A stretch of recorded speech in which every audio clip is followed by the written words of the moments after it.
Assalamualaikum warahmatullahi wabarakatuh. Pada kesempatan kali ini, izinkan kami dari kelompok latihan dasar CPNS 2021 pada agenda distance learning. Kami berasal dari gelombang 5 angkatan 14. Kami akan membahas tentang analisis isu kontemporer COVID-19. Kenalkan sebelumnya, ini adalah kelompok kami diketuai oleh Bu Sofia Zahara Safari Espar, kemudian beranggotakan Rima Kinanti SPD, Rizka Diana Putri SPD, dan Safatul Mulyati SPD. Latar belakangnya adalah pandemi COVID-19 sudah berlangsung kurang lebih 1,5 tahun.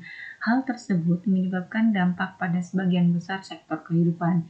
Virus corona atau Acute Respiratory Syndrome Coronavirus 2 atau SARS-CoV-2 adalah virus yang menyerang sistem pernafasan.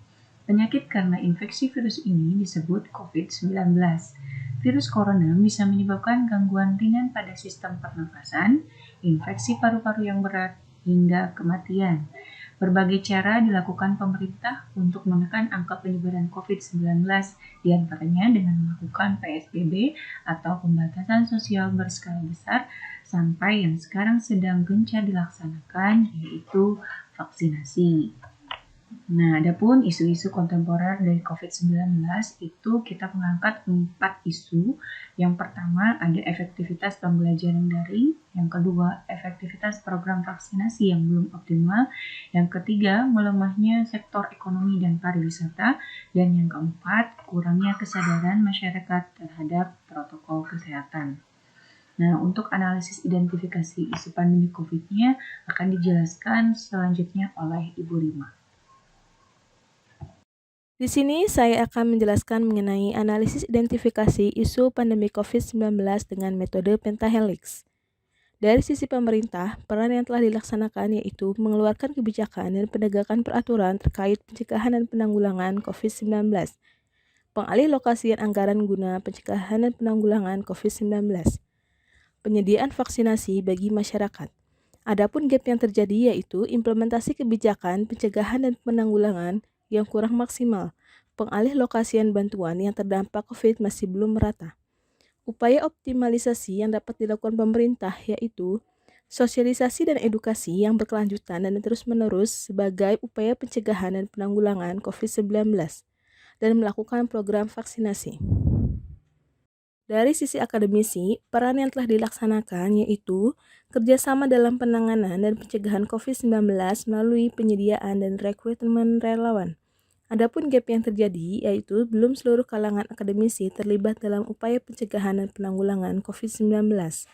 Upaya optimalisasi yang dapat dilakukan akademisi yaitu diperlukannya kerjasama guna memperkuat peran knowledge power dalam upaya pencegahan dan penanggulangan COVID-19. Dari sisi masyarakat, peran yang telah dilaksanakan yaitu berperan aktif dalam kegiatan penanggulangan COVID-19. Gap yang terjadi yaitu kurangnya kesadaran masyarakat untuk melaksanakan protokol kesehatan dan kurangnya kesadaran untuk melakukan vaksinasi COVID-19. Adapun upaya optimalisasi yang dapat dilakukan oleh masyarakat yaitu sosialisasi, edukasi, dan persuasi penegakan protokol kesehatan. Sedangkan dari pihak swasta, peran yang telah dilaksanakan yaitu swasta, manufakturing, dan pelaku usaha telah mengupayakan penegakan protokol kesehatan. Gap yang terjadi, masih banyak pihak swasta yang lalai dan mengabaikan protokol kesehatan. Adapun upaya optimalisasi yang dapat dilakukan yaitu diperlukannya kerjasama dan kemitraan yang lebih optimal serta sanksi bagi pihak swasta yang melanggar. Baik, di sini saya akan menjelaskan tentang matriks USG. Metode USG merupakan salah satu cara menetapkan urutan prioritas masalah dengan metode teknik scoring. Proses untuk metode USG dilaksanakan dengan memperhatikan USG dari masalah, keseriusan masalah yang dihadapi, serta kemungkinan berkembangnya masalah tersebut semakin besar. Isu yang pertama yaitu efektivitas pembelajaran daring. Tingkat urgensi yang diperoleh yaitu 4 besar. Tingkat keseriusan yang diperoleh yaitu 3 sedang. Tingkat perkembangan masalah yang memperoleh skor 4 besar dengan total keseluruhan berjumlah 11. Isu yang kedua yaitu efektivitas program vaksinasi yang belum optimal. Untuk tingkat urgensi yang diperoleh yaitu 5, sangat besar. Tingkat keseriusan yang diperoleh yaitu 5, sangat besar. Tingkat perkembangan masalah yang dihadapi yaitu 5, sangat besar. Dengan total keseluruhan berjumlah 15. Isu yang ketiga, melemahnya sektor ekonomi dan pariwisata. Tingkat urgensi yang diperoleh yaitu 4, besar. Tingkat keseriusan yang diperoleh yaitu 4, besar. Tingkat perkembangan yaitu 4, besar. Dengan total keseluruhan yaitu 12. Isu yang keempat yaitu kurangnya kesadaran masyarakat terhadap protokol kesehatan. Tingkat urgensi yang diperoleh yaitu 5, sangat besar. Tingkat keseriusan yang diperoleh yaitu 4, besar. Tingkat perkembangan masalah yaitu 4, besar. Dengan total keseluruhan berjumlah 13. Kemudian, setelah digabungkan akan diperoleh ranking atau peringkat. Peringkat nomor 4 yaitu isu efektivitas pembelajaran daring. Untuk peringkat 3 dengan isu melemahnya sektor ekonomi dan pariwisata. Untuk peringkat 2 yaitu kurangnya kesadaran masyarakat terhadap protokol kesehatan. Dan untuk peringkat pertama yaitu efektivitas program vaksinasi yang belum optimal. Saya juga akan menjelaskan tentang metode analisis Fishbone. Metode analisis Fishbone merupakan sebuah metode yang digunakan untuk membantu memecahkan masalah yang ada dengan melakukan analisis sebab dan akibat dari suatu keadaan dalam sebuah diagram yang terlihat seperti tulang ikan. Beberapa penyebab yang mengakibatkan efektivitas program vaksinasi yang belum optimal.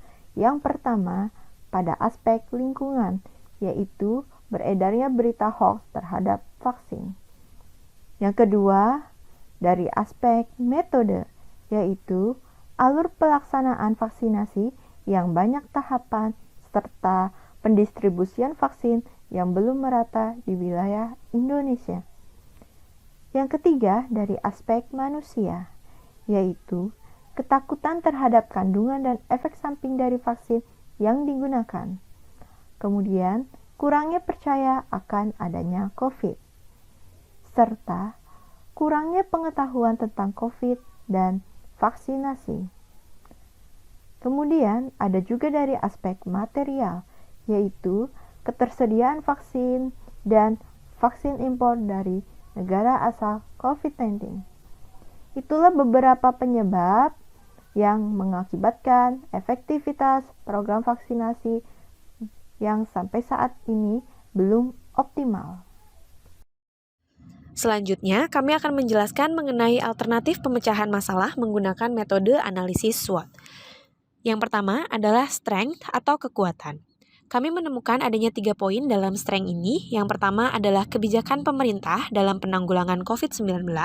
Seperti yang kita tahu, pemerintah kita pada saat awal munculnya isu pandemi COVID-19, pemerintah langsung dengan gencar menerapkan beberapa kebijakan-kebijakan, salah satunya adalah PSBB dan PPKM. Lalu pemerintah kita juga tidak gencar terus-menerus memberikan edukasi mengenai protokol kesehatan. Yang kedua adalah dukungan pemerintah dalam penyediaan vaksin yang sampai saat ini masih dilakukan dengan sangat gencar di seluruh wilayah Indonesia. Yang ketiga, keinginan dan semangat masyarakat dalam memberantas COVID-19. Yang kedua adalah weakness atau kelemahan. Ada 5 poin dalam weakness ini. Yang pertama adalah kurangnya kepercayaan masyarakat terhadap pemerintah. Yang kedua, kurangnya edukasi terhadap masyarakat. Yang ketiga, masyarakat menolak vaksinasi COVID-19. Yang keempat, keterbatasan ketersediaan vaksin. Dan yang kelima, pendistribusian vaksin yang masih belum merata. Kurangnya kepercayaan masyarakat terhadap pemerintah saling berkaitan dengan poin kedua, yaitu kurangnya edukasi pemerintah terhadap masyarakat, sehingga menimbulkan kurangnya kepercayaan masyarakat terhadap keamanan vaksinasi itu sendiri.